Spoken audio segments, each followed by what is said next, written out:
दिगंबरा दिगंबरा श्रीपाद वल्लभ दिगंबरा। माझं नाव स्मिता ज्ञानेश्वर कोरके। खरं तर मी इथं यायला माझ्या मिस्टरांच्या मामी कामी होतात, म्हणजे त्यांच्यामुळे मी इथं आले।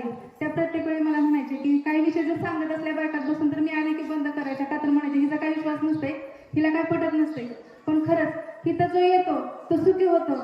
आणि माझा अनुभव असा की माझ्या गावी माझ्या मुलीसोबत म्हणजे बोलत नव्हते, आणि मी ज्या गुरुवारी माझ्या मुलीला इथं घेऊन आले त्याच्या दुसऱ्या दिवशीच तिच्या मिस्टरांचा फोन आला आणि तिला म्हणले की तू आपण राहूया तू म्हणते तसं। मग हिला एकतर खेड्यात राहायला आवडत नव्हतं, कोल्हापूर सिटीत राहायला होते।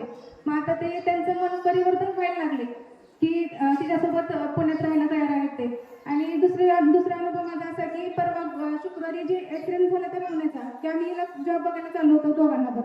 तर त्या दिवशी मी शुक्रवारी निघणार होते, पण मला कुठेतरी आतून असं सांगत होते की बाप्पा की जाऊ नकोस, सोमवारी जा किंवा पुढच्या कुठला तरी जे महाराज सांगतील त्या दिवशी तू जा।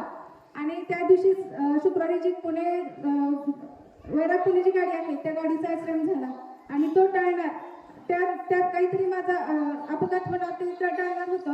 त्याच्यामुळेच मला हा अनुभव तो संकेत मला त्यांनी दिला असावा। महाराजांना एक विनंती करते की माझ्या मुलीचा संसार